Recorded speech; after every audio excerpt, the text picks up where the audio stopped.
எல்லோருக்கும் வணக்கம். திடீர்னு மார்க்கெட்டுக்குள்ள செல்லிங் வந்துருச்சுங்க நண்பர்களே. இதனால 174 பாயிண்ட் நிஃப்டி இறங்கியிருக்கு. நிஃப்டி தொடர்ந்து 10 டேஸ் மூவிங் ஆவரேஜ் கீழே இருக்கிறதுனால அதை யாரும் மதிக்க மாட்டேங்கிறாங்க. அது மட்டும் இல்லாமல் மிக முக்கியமான ஒரு இடத்துல வந்து நிற்கிறான். இங்கேருந்து மேலே ஏறிட்டாக்கா ரொம்ப சந்தோஷம், ஒருவேளை கீழே இறங்கிட்டீங்கன்னா எங்களுக்கு ரொம்ப துக்கம் அப்படின்ற மாதிரி முதலீட்டாளர்கள் பார்த்துக்கிட்டு இருக்காங்க. இந்த சமயத்தில் எங்களுக்கு ரொம்ப பிரச்சனையாக இருக்கப்பா. டேஞ்சரஸ் ஃபெலோஸ் 2 பேர் ஒரே நேரத்தில் ஜாயின்ட் ஆகிறாங்க. அதாவது மார்க்கெட்டும் மிக முக்கியமான ஒரு லோ லெவல் அப்படின்ற இடத்துல இருக்கு. அதே மாதிரி நம்மளுடைய ஆர்பிஐ பாலிசி மீட்டிங் என்பது நாளைக்கு ஆரம்பித்து வர்ற வெள்ளிக்கிழமை அன்னைக்கு காலையில் 10 மணிக்கு அவங்க என்ன பண்ண போகிறாங்க அப்படின்ற ஒரு தகவலும் வருது. ஸோ 2 மிக முக்கியமான தகவல் என்பது ஒரே இடத்துல வந்து அமைஞ்சிருக்கு. இதுக்கப்புறம் மார்க்கெட்டில் ஏதாவது ஒரு 500 பாயிண்ட் 1000 பாயிண்ட் அடுத்தடுத்த வாரங்களில் அல்லது அடுத்தடுத்த நாட்களுக்குள்ள மாற்றம் வருமா, ஒரு 1000 பாயிண்ட் வரைக்கும் ஏதாவது மாற்றம் வருமா அப்படின்னு நிறைய பேர் கூர்ந்து கவனிச்சுக்கிட்டு இருக்காங்க. அது மேலே போகிற மாதிரி இருந்தாலும் ரொம்ப சந்தோஷம், அல்லது கீழே 1000 பாயிண்ட் வந்தாலும் சந்தோஷம், அல்லது மேலே 500 பாயிண்ட் ஏறி மறுபடியும் 500 பாயிண்ட் கீழே இறங்கினாலும் சந்தோஷம். ஆக மொத்தம் அடுத்த ஒரு 7 நாள் 8 நாளுக்குள்ள 1000 பாயிண்ட்கள் மூவ்மெண்ட் நீ கொண்டு வந்துட்டீங்கன்னா எங்களுக்கு ரொம்ப சந்தோஷம் அப்படின்ற மாதிரி பார்த்துட்டு இருக்காங்க. இதில் மிகப்பெரிய ஹீரோ என்பது இந்த ஆர்பிஐ பாலிசி மீட்டிங் தான். இது ஒரு மிகப்பெரிய ஒரு தகவலாக நம்ம மார்க்கெட்டுக்குள்ள 1000 பாயிண்ட்களுக்கு உண்டான மாற்றத்தை கொண்டு வருமா அப்படின்னு எல்லாரும் பார்த்துக்கிட்டு இருக்காங்க. அட கடவுளே நண்பர்களே, 43 வயசு நம்ம வயசு தான், இளமையான வயது. அப்படி இளமையான வயதில் ஒருத்தர் வந்து 72 லட்சம் ரூபாய் ஏமாந்துருக்காரு. அவர் ஹைதராபாத்தில் வேலை பார்த்துட்டு இருக்கிற சமயத்தில் வாட்ஸ்அப்பில் அவரை தொடர்பு கொள்கிறாங்க. நாங்கள் 0 இருந்தால் தாங்க உங்களை கூப்பிட்றோம் அப்படின்ட்டு. அவரு நம்பிட்டார். அப்புறம் வாட்ஸ்அப்பில் அவனுங்கெல்லாம் ஏதோ ஆப்னுடைய லிங்க் அனுப்புகிறாங்க. இது 0 தான் நினச்சிட்டு அவர் லாகின் பண்ணிவிட்டு அதில் பணத்தையும் டிரான்ஸ்ஃபர் பண்ணிட்டாரு. கிட்டத்தட்ட 72 லட்ச ரூபா டிரான்ஸ்ஃபர் பண்ணிட்டார். சரி 15 லட்ச ரூபாயை வித்ட்ரா பண்ணலாமேன்னு சொல்லிட்டு வித்ட்ரா பண்ணுறதுக்கு போடுறாரு. வித்ட்ரா ஆக மாட்டேங்குது. உடனே அவனை கூப்பிட்டு என்ன சொல்கிறானுங்க, உங்கள் அக்கௌண்ட்டில் 2 கோடிக்கு பக்கம் லாபம் இருக்குது, இந்த 15 லட்ச ரூபாய் நீங்கள் வெளியே எடுக்கணும்னா 45 லட்ச ரூபா கிட்டத்தட்ட டேக்ஸ் பணம் நீங்கள் கட்டணும், அப்போ தான் இந்த 15 லட்சத்தை எடுக்க முடியும்னு கேனத்தனமாக ஏதோ ஒன்று பேசியிருக்கானு. உடனே இவருக்கு டவுட் வந்துடுச்சு. என்னடா அப்ளிகேஷன்லேருந்து பணத்தை எடுக்கிறதுக்கு சொன்னால் மறுபடியும் 45 லட்ச ரூபாய் கட்ட சொல்கிறானுங்க அப்படின்னு சொல்லிட்டு அவர் நேராக போய் 0 ஆஃபீஸில் விசாரித்து பார்த்துருக்காரு. இது எங்கள் அப்ளிகேஷனே இல்லை அப்படின்ட்டு இருக்காங்க. இப்படி 72 லட்ச ரூபா லாஸ் பண்ணி வச்சிருக்காரு. ரொம்பவுமே மனசு கஷ்டமாக இருக்குது நண்பர்களே. இப்போ கூட நிறைய பேர் என்ன பண்ணுறாங்கனாக்கா, ஆன்லைனில் யூடியூப்பில் இன்ஸ்டாகிராமில் அப்படி இப்படின்னு ஆன்லைனில் லைவ் போகுது. கீழேயே வந்து 25% டிஸ்கவுண்ட், இந்த பொருளை உடனே வாங்கணும்னா கீழே இருக்கிற பேமெண்ட் லிங்கை கிளிக் பண்ணி பணத்தை பே பண்ணுங்க அப்படி இப்படின்னு ஏதோ வருது. அதெல்லாம் ஜென்யூனாக இருந்துட்டா பரவாயில்ல. ஆனால் அந்த லிங்க்குகளை ஆக்சஸ் பண்ணி வேறு ஏதாவது ஒரு வகையில் பணத்தை எடுத்துட்டான்னு வச்சிங்களேன், அப்புறம் ரொம்ப கஷ்டமாக போயிடும். அதனால் ஒவ்வொரு மூவ்லேயும் நீங்கள் ரொம்ப சுதாரிப்பாக இருக்கணும். எங்கள் வீட்டம்மா கூட சமீபத்தில் ஒரு யூடியூப் லைவ் காட்டி, இங்கே பாருங்கள் ஒரு பொண்ணு இந்த ட்ரெஸ் போட்டு காமிக்கிறாங்க, இது ரொம்ப அழகாக இருக்குது வாங்கிக்கிறீங்களா அப்படின்னாங்க. அந்த ட்ரெஸ் எப்படிமா நான் போடுறது, அந்த ட்ரெஸ்ஸை நான் போடுறது இல்லை, நீயும் போடாதம்மா அப்படின்ற மாதிரி சொல்லி கேன்சல் பண்ணி விட்டேன். ஸோ தேர்ட் பார்ட்டி லிங்க்குகளை வந்து கிளிக் பண்ணி போகிறதுல ரொம்ப கவனமாக இருங்க நண்பர்களே. இந்த சமயத்தில் தான் மிக முக்கியமான ஒரு தகவல். அதாவது ஸ்டாக் மார்க்கெட்டில் இன்ட்ரின்சிக் வேல்யூ அப்படின்றது இருக்குது. இந்த கம்பெனியினுடைய எதிர்கால செயல்பாடுகளை பொறுத்து இந்த கம்பெனி மேபி இந்த விலை இருக்குமான்னு ரொம்பவுமே பயங்கரமான ஒரு கால்குலேஷன் போட்டு இன்ட்ரின்சிக் வேல்யூ அப்படின்ற மாதிரிலாம் பார்த்துக்கிட்டு இருப்பாங்க. அது வந்து அதிகமாக இருக்குது, கரண்ட் மார்க்கெட் ப்ரைஸ் கம்மியாக இருக்குன்னா அதை போய் மீட் பண்ணுன்ற அவசியம் இல்லை. பட் தகவல் அப்படின்றது அந்த மாதிரி இருக்குது. இன்ட்ரின்சிக் வேல்யூவோட கம்மியாக இருக்கக்கூடிய பங்குகள் அப்படின்ற மாதிரி. பாவம் இந்த ரேட் கெயின் அப்படின்ற பங்கு ஏதோ ஒரு 7.5 சனி பிடிச்ச மாதிரி அவன் இறங்கிட்டான். 1000 ரூபாய் ரேஞ்சிலிருந்து 400 ரூபா வரைக்கும் இறங்கிட்டு இப்போ மறுபடியும் 400 ரூபாயிலிருந்து ஒரு 40% பக்கம் மேல் நோக்கி ஏறி 200 டேஸ் மூவிங் ஆவரேஜ் பக்கத்தில் வந்தான். பட் வந்த உடனேயுமே அவனுல மறுபடியும் செல்லிங் ப்ரெஷர் அப்படின்றது ஆக்டிவேட் ஆகி கீழே போயிட்டான்.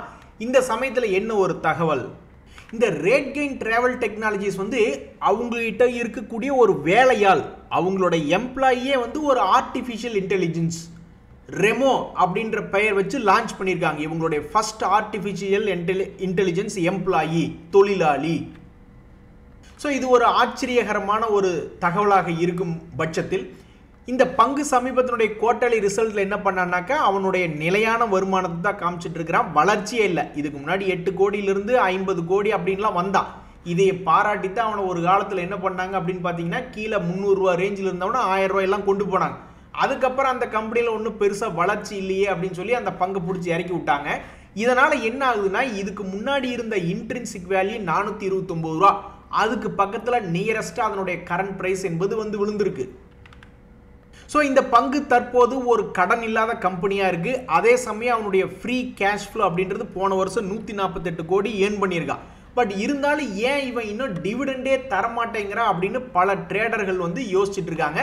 தற்போதைய நிலைமையில் இந்த பங்கு என்பது இருக்கிறதுலே லோ ப்ரைஸாக 1 இயர்னுடைய லோ ரேட்டில் ட்ரேட் ஆகிட்டு இருக்கு. இதுக்கு என்ன விமோச்சனை வரும் அப்படின்னு நிறைய பேர் பார்த்துக்கிட்டு இருக்காங்க.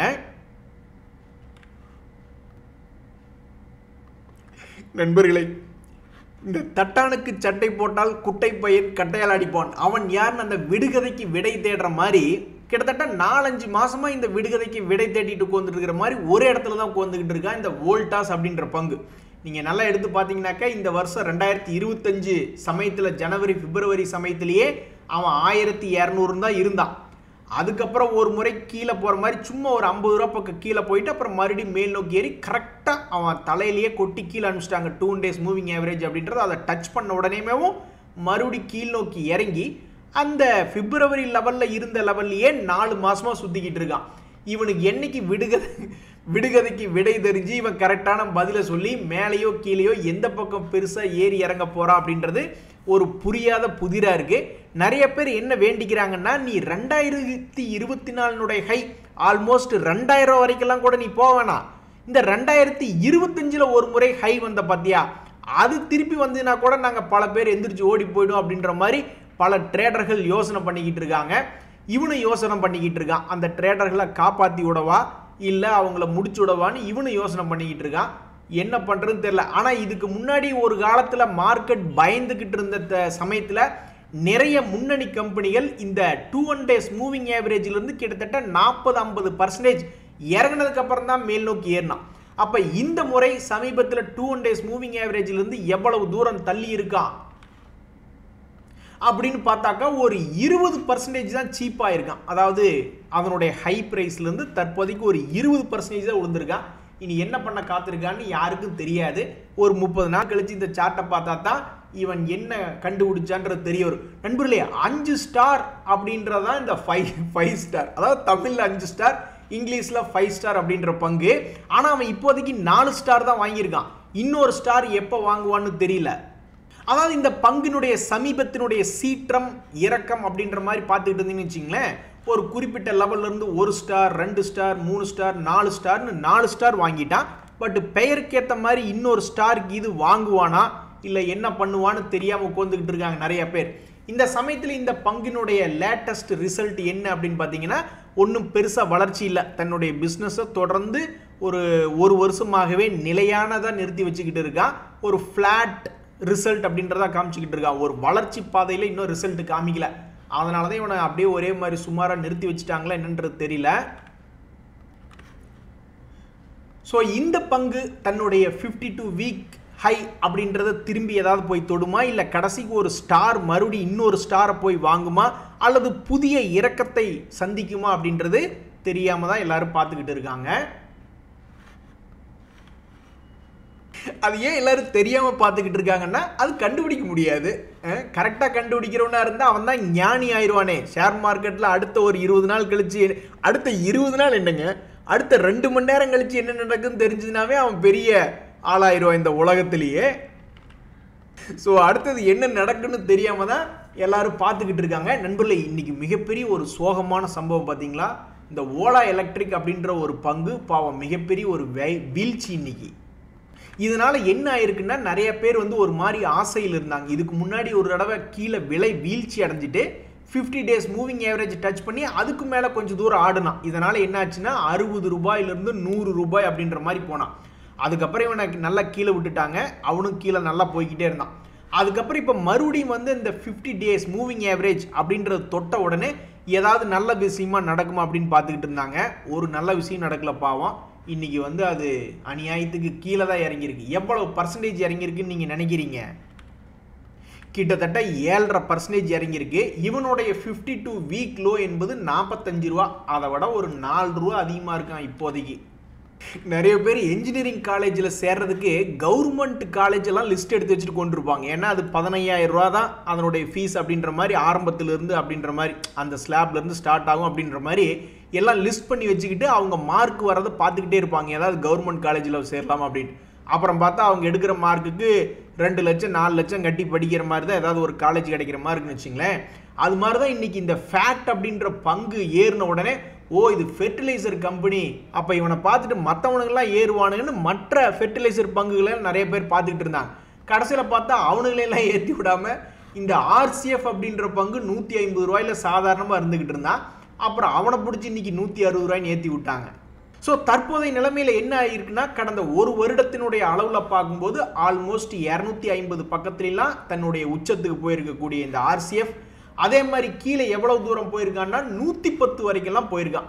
110 போயிட்டு இப்போ 159 இருக்கான். ஸோ இந்த ஃபேக்ட் பங்கு பண்ண சாதனையை இவன் ஒரு வருடத்தில் 46% அப்படின்ற சம்பாரிச்சு காமிச்சிருக்கான். இப்போ கூட சமீபத்தில் 600 ரூபா போயிட்டு மறுபடியும் 1026ன்னு வந்திருக்கான். இது மற்ற ஃபெர்டிலைசர் கம்பெனிஸ் எல்லாம் என்ன பண்ணுவாங்க அப்படின்னு நிறைய ட்ரேடர்கள் பார்த்துக்கிட்டு இருக்காங்க, வாட்சிங் பண்ணிக்கிட்டு இருக்காங்க. டேய் நீங்கள் ட்ரேடர்கள் வாட்ச் பண்ணிக்கிட்டு இருக்கீங்க, ஆனால் அந்த பங்கை வச்சிருக்கிறவன் வேற வழியே இல்லை. அவன் கண்டிப்பாக வாட்ச் பண்ணுறது மட்டும் இல்லை, அவன் அனுபவிச்சுக்கிட்டு இருக்கான். அதாவது அந்த வீழ்ச்சியை அனுபவிச்சுக்கிட்டு இருக்கான். லேசாக ஏறி இருக்கு, அதையும் அனுபவிச்சுட்டு இருக்கான்.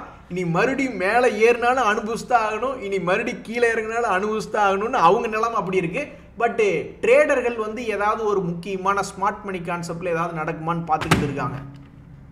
நண்பர்களே, சமீபத்தில் இந்த சாரதா கிராப்கெம் அப்படின்ற பங்கு அவன் அப்படியே ராக்கெட் வேகத்தில் போயிருக்கான். கிட்டத்தட்ட 60% ஏறி இருக்கான் சமீபத்தினுடைய லோல இருந்து. ஏப்ரல் மாதத்தில் லோல இருந்து பார்த்தோம்னாக்க 2 மாதம் தான், 2 மாதத்தில் 60% ஏறி இருக்கா. இதுக்கு முன்னாடி இந்த பங்கு என்னன்னா மிகப்பெரிய ஒரு வீழ்ச்சி, மறுபடியும் எழுச்சி. இதில் அடிப்படையாக ஃபண்டமெண்டலி என்ன ஒரு காரணம்னா, யாரும் செய்யாத ஒரு சாதனை, அதுலேயும் குறிப்பாக அக்ரோ கெமிக்கலில் இருந்துக்கிட்டு இவ்வளோ பெரிய சாதனை செஞ்சிருப்பான்னு யாருனாலையுமே எதிர்பார்த்துருக்க முடியாது. இவன் செய்த சாதனை என்ன அப்படின்னு பார்த்தீங்கன்னா, இதுக்கு முன்னாடி என்ன ஒரு சேல்ஸ் பண்ணிக்கிட்டு இருந்தானோ அதை விடவும் டபுள் 1829 கோடி சேல்ஸ் அப்படின்றத காமிச்சிருக்கான். இதனால என்ன ஆயிருக்கு அப்படின்னு பார்த்தீங்கன்னா, சமீபத்தில் அவனுடைய வாழ்க்கையில் 2-3 வருஷமா இவ்வளவு பெரிய லாபம் என்பது பண்ணவே இல்லை. இப்போ தான் பண்ணியிருக்கான். 204 கோடி என்ற லாபம் பண்ணியிருக்கான். இது சம்பந்தப்பட்ட தகவலில் இது என்ன ஆயிருக்கு அப்படின்னு பார்த்தீங்கன்னா, சமீபத்தில் இவனுடைய ரிசல்ட்டும் வந்ததுக்கப்புறம் ஆல்மோஸ்ட் 560 ரூபாயில் இருந்து கிட்டத்தட்ட 764 வரைக்கும் போய் ஜம்ப் அடிச்சு போயிருக்கான். ஸோ இவனுடைய ரிசல்ட்டுக்கு கிடைச்ச மரியாதையாக இன்று இந்த பங்கு 6.17% என்பது ஏறி இருக்கு. இனி அடுத்தடுத்த நாட்களில் இந்த பங்கு என்ன பண்ண போறாங்க? இவன் மறுபடியும் மேலே வந்து அவனுடைய ஹையை தொட வைக்க போறாங்களா, அல்லது கீழே விழுந்து தடாலடியாக கீழே விழுந்து மறுபடியும் யாராவது புது முதலீட்டாளருக்கு ஸ்மார்ட் மணி கான்செப்டில் பரவாயில்லையே முதல்ல இருந்த ப்ரைஸை விட கீழே சீப்பாக இருக்கானே அப்படின்ற மாதிரி வாய்ப்பு தரப்போகுதா, அல்லது மேலே போகுதா அப்படின்றது ட்ரேடர்கள் பார்த்துக்கிட்டு இருக்காங்க. என்னப்பா தம்பி, ஆளை பார்த்தா டம்மி பீஸ் மாதிரி இருக்க, பட் எத்தனை ரவுண்டு போனாலும் நாக் அவுட்டே ஆக மாட்டேங்கிறியப்பா அப்படின்ற மாதிரி ரேடிகோ கைத்தான் அப்படின்ற ஒரு நிறுவனத்தினுடைய பங்கு நாக் அவுட்டே ஆக மாட்டேங்கிறான். கரெக்டாக 50 டேஸ் மூவிங் ஆவரேஜை டச் பண்ணிட்டு எகிரிட்டே இருக்கா. எத்தனை ரவுண்டு போவான்னு தெரில, ஆல்ரெடி 5 ரவுண்டு ஆயிடுச்சு. இந்த ரேடிகோ கைத்தான்னு கேட்டோன்னே பல பேர்த்துக்கு இது ஏதோ ஒரு ஃபேனாக இருக்குமோ, ஃபேன் கம்பெனியாக இருக்குமோ அப்படின்ற மாதிரி நினச்சிக்கிட்டு இருப்பாங்க. ஆனால் இது ஃபேன் கம்பெனி கிடையாது. இது வந்து இந்த மாதிரி கம்பெனி, உங்களுக்கு எழுத்து தெரியுதான்னு எனக்கு தெரியல, பட் இது இந்த மாதிரி கம்பெனி. 4 ரவுண்டு அடிச்சும் இன்னும் நாக் அவுட் ஆகாமல் போய்கிட்டு இருக்கா. இந்த சமயத்தில் தான் இதே செக்டரில் இருக்கக்கூடிய இன்னொரு கம்பெனி யுனைடெட் ப்ரூவரிஸ், அவங்க என்ன ஒரு தகவல் அறிவிச்சிருக்காங்கன்னா, நாங்கள் மேங்களூர் ப்ரூவரி யூனிட்டை வந்து நாங்கள் க்ளோஸ் பண்ணியிருக்கோம். ரொம்ப நல்லது. ஏன்னா நிறைய பேர்த்துக்கு இப்போ இது போன்ற கம்பெனிகளை க்ளோஸ் பண்ணிட்டாங்கன்னு வச்சிங்களேன், நாட்டில் நிறைய பேர்த்துக்கு எந்த பிரச்சனையும் வராது அப்படின்ற மாதிரி நிறைய பேர் நினச்சிக்கிட்டு இருக்காங்க. ஆனால் அப்படி அவங்க மேங்களூர் ப்ரூவரி யூனிட்டை க்ளோஸ் பண்ணியிருந்தாலுமே இன்னொரு பக்கம் வந்து அந்த பிளான்ட்டை எக்ஸ்பேன்ஷன் பண்ணியிருக்காங்க அப்படின்ற ஒரு தகவல் வந்திருக்கு. அப்படி தகவல் வந்திருக்கிறதுனால இந்த யுனைடெட் ப்ரூவரிஸ் அப்படின்ற பங்கு தொடர்ந்து 200 டேஸ் மூவிங் ஆவரேஜ் அப்படின்ற இடத்துல இருக்குது. டெக்னிக்கலி ஒரு முக்கியமான ட்ரிகர் பாயிண்டில் நிற்கி.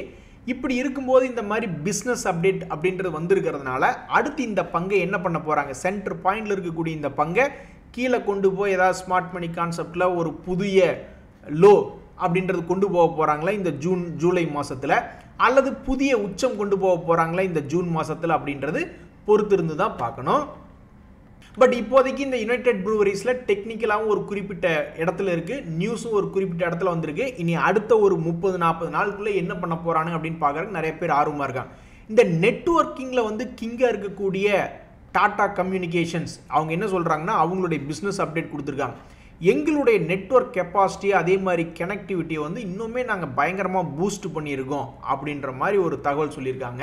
இந்த சமயத்தில் தான் இவங்களுடைய Q4 ரிசல்ட் எடுத்து பார்த்தீங்கன்னா ஆடி போயிடுவீங்க.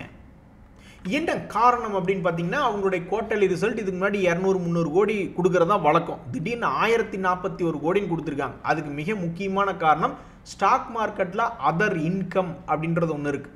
அந்த அதர் இன்கமில் வேறு ஏதாவது ஒரு வகையில் எக்ஸப்ஷனல் ஐட்டமில் அல்லது ஏதாவது ஒரு வகையில் ஒரு ஒன் டைம் வச்சிங்களேன், ஒவ்வொரு குவார்ட்டர் இந்த மாதிரி வராது, ஏதோ ஒரு எக்ஸப்ஷனல் ஐட்டமில் திடீர்னு 926 கோடி லாபம் வந்ததுனாலே எப்பவும் ரெகுலராக அவங்க பண்ணக்கூடிய வருமானத்தை விடவும் அதிகமாக பண்ணியிருக்காங்க. தற்சமயத்துக்கு இந்த பங்கினுடைய விலை தன்னுடைய 52 வீக் ஹை பக்கத்தில் இல்லாமல் 52 வீக் லோ பக்கத்தில் இல்லாமல் கரெக்டாக சென்டர் பாயிண்டில் இருக்கான்.